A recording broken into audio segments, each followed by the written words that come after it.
골드로저가 해적왕이 되기 전 세계 최강이자 최악이라 불렸던 해적단은 바로 록스 해적단인데요. 세계 정부의 대대적인 반란을 꾀한 최초의 해적단이며 사실상 로저 이전의 해적왕이라 볼 수 있는 해적단입니다. 당시 록스 해적단의 멤버는 다른 사람 밑으로 들어가는 걸 상상할 수 없는 인물들이 많았습니다.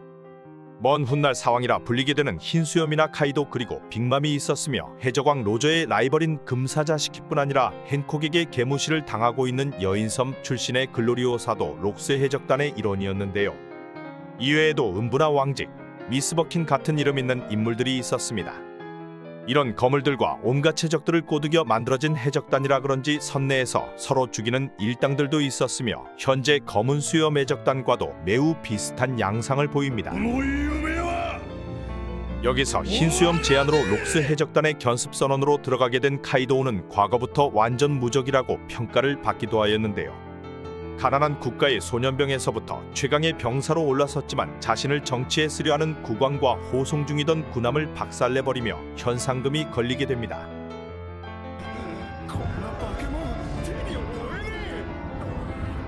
이후 이름을 날린 카이도우에게 흰수염이 록스가 널 만나고 싶다며 선택권을 주자 카이도우가 응하며 카이도우는 록스 해적단으로 들어가게 됩니다.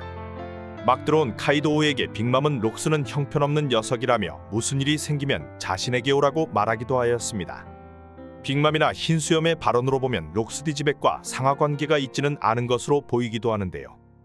이후 벌집에서 강탈당한 보물을 찾기 위해 갓벨리로 향한 록스 해적단은 골드로저와 싸우게 되었고 무슨 이유에서인지 카이도는 로저에게 이를 가는 모습을 보였습니다. 당시 능력자가 아니었던 카이도우는 여기서 최강 열매 중 하나인 물고기 열매 모델 청룡을 먹게 되는데요. 빅맘이 카이도우를 자신의 사나로 두려한 것인지 흑심이 있어서인지는 모르겠지만 자신이 이완코브에게서 빼앗은 물고기 모델 청룡 열매를 카이도우에게 주는 모습을 보였습니다.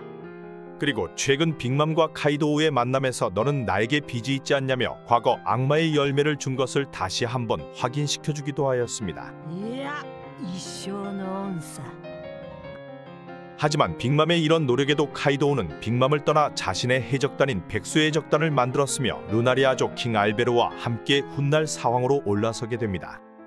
이 당시 카이도우의 강함은 빅맘보다 떨어졌을 거로 생각되나 악마의 열매를 먹고 게코모리아나 여러 해적들과 싸움을 통해 최강의 생물로 올라섰다고 보여집니다. 이런 카이도우에게 어찌 보면 큰 선물을 준 빅맘은 록스 해적단 시절 이전부터 엄청난 강함을 보여주었는데요. 당시 빅맘의 강함은 카이도우를 넘어섰을 거로 보입니다. 평범한 인간 부모에게서 태어났지만 엄청난 괴력과 사이즈를 가지고 있으며 식타말이라는 지병까지 갖추고 있었습니다. 거인족 중에서도 전투력이 높다는 엘바프 거인의 왕을 5살에 때려잡고 자신을 거두어둔 마더카르메를 산채로 먹어버리며 소울소울 열매 능력을 얻게 되는데요.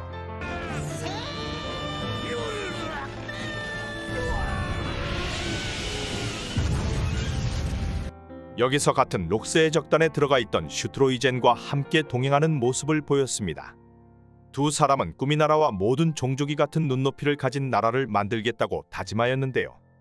카이도우와 킹과 마찬가지로 빅맘과 슈트로이젠이 항상 붙어 다녔을 거로 생각되며 이후 함께 록스 해적단으로 들어가게 됩니다. 당시 빅맘은 이미 10명이 넘는 자식이 있었으며 이때 빅맘의 자식들도 함께 록스 해적단에서 활약을 했을 거로 보이는데요. 견습으로 들어온 카이도우를 눈여겨보았으며 자신은 바다의 왕이 될 여자라고 말하기도 하였습니다. 당시 인간 사냥 대회가 벌어지던 갓벨리에서 도톰 열매와 물고기 열매를 혼자 독차지할 상황까지 갔으나 쿠마가 도톰 열매를 먹게 되고 물고기 열매 청룡 모델만 빼앗아 나오게 되었습니다. 이후 로저에게 이를 가는 카이도우를 보고 카이도우를 진정시키기도 하며 소울소울 열매를 가지고 있던 빅맘은 카이도우에게 물고기 열매 청룡 열매를 주게 됩니다. 그러나 자신의 해적단으로 꼬시려 하였던 카이도우가 열매를 먹고 빤스런을 하자 빅맘은 매우 빠기친 모습을 보였는데요.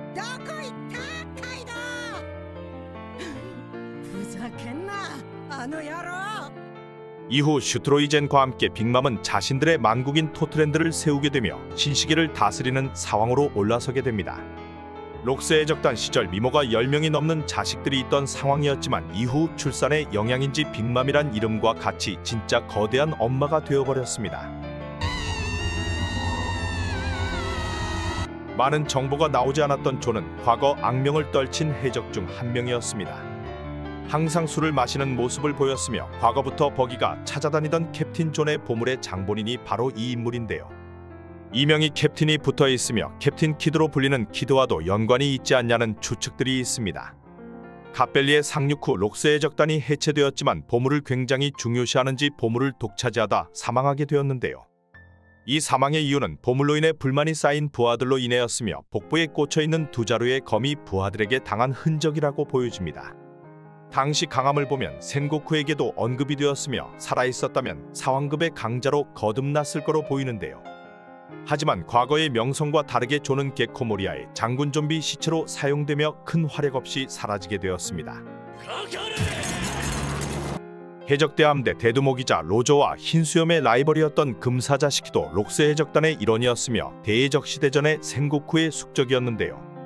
갓벨리 상륙 당시 록스 해적단의 목적은 보물과 악마의 열매를 찾는 녀석이 모두 다 가져가는 것이었으며 시키는 갓벨리에서 소리치는 모습을 보였습니다. 여기서 흰수염이 진두지휘를 하려 하자 네가 리더인 것처럼 까불지 말라고 말하기도 하였는데요. 당시에도 둥실둥실 열매 능력자였던 거로 보이며 시키는 하늘을 나는 해적으로도 잘 알려져 있습니다. 今ここで殺してくれという意味だよな. 어째서 록스 해적단으로 들어간 것인지는 모르겠으나 당시 로저와 세계의 정점에 올라선 인물이며 록스 해적단 이후로도 로저와 살육전을 벌이고 애증의 라이벌 관계로 남아있었습니다. 금사자는 로저가 해군에게 자수하여 붙잡힌 걸 알자 이성을 잃고 해군본부로 혼자 쳐들어가는 모습을 보였는데요. 당시의 강함을 증명하듯이 록스 해적단을 로저와 함께 물리친 거프와 함께 센고쿠까지 등장하며 어느 정도의 강함을 가진 해적이었는지 가늠시켜 주었습니다. 극장판에서는 루피에게 패배하며 명성에 비해 너무 하향된 게 아니냐는 얘기도 나오고 있지만 과거의 강함은 로저 및 록스 디지백과도 비견할 수 있었을 거로 생각됩니다.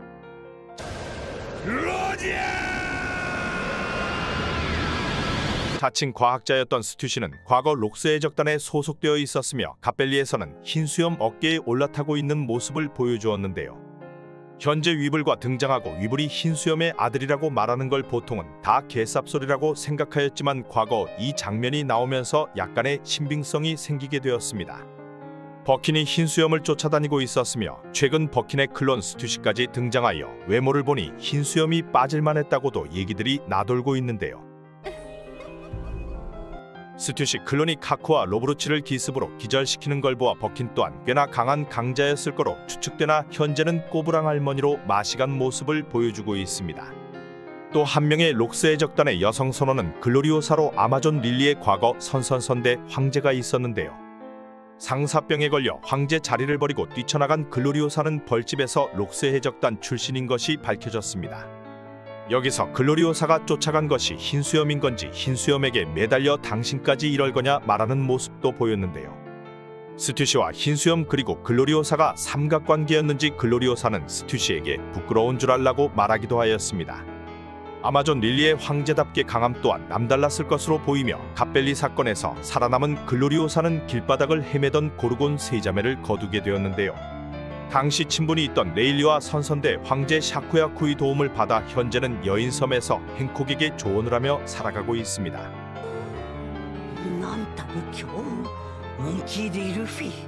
글로리오사와 스튜시의 난군이 맞는 것인지 모르는 흰수염은 젊은 시절 록스 해적단에 몸을 담고 있었는데요. 당시 록스가 지시를 내려도 내가 너의 부하인 줄 아냐는 대답과 함께 록스 해적단이 상하관계가 아닌 평등한 관계로 모인 해적들인 걸 어느 정도 증명해 주었습니다. 이런 멘트에 금사자 시키도 너도 대장인 척 설치지 말라 말하였는데요. 갓벨리에서는 어떠한 상대와 싸운 것인지 모르나 살아남게 되었고 5년 뒤 흰수염 해적단을 결성하였습니다. 가족 록스 이후에 로저와 호각으로 다투는 해적으로 이름을 알리게 되었으며 로저가 사망 후 사왕 중에서도 해적왕에 가장 가까운 사나이로 불리게 되었는데요. 정상전쟁에서 흰수염이 온다는 얘기의 해군본부는 실무에는 물론 3대장과 모든 해군을 모으는 모습도 보여주었습니다.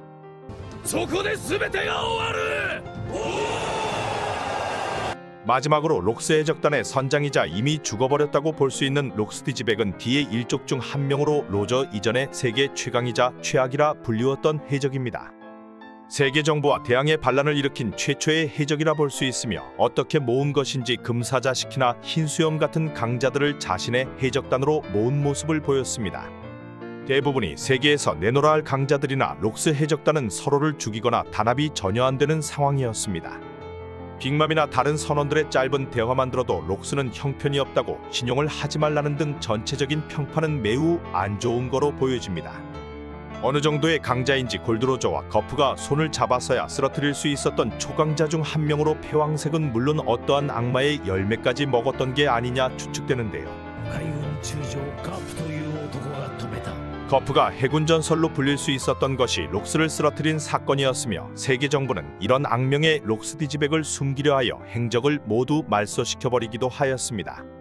당시의 상황을 보면 1대1 싸움에서는 로저와 거프, 록스디 지백 정도가 진짜 세계관 최강자 후보로 볼 수 있었으며 현재 비슷한 해적단을 구성하고 벌집으로 자리를 잡은 검은 수염 해적단과도 연관이 있지 않냐는 추측들이 있습니다. 검은 수염 함선의 이름이 샤벨 오브 지백이며 혈연 관계 또는 이형의 몸인 티치가 록스의 영혼이 깃든 것이 아닌가 하는 얘기들인데요. 반면 현재 버기 딜리버리의 버기와 같이 거품으로 떡상한 캐릭터라는 얘기도 있지만 이건 확률이 매우 낮은 추측으로 생각됩니다. 뒤에 일족 중 한 명으로 원피스 세계관을 통틀어서 지백은 최상위권 강자로 생각되며 해적단 또한 손에 꼽히는 강력한 해적단이었습니다. 감사합니다. ロックスのフルネームはロックス D ジーベック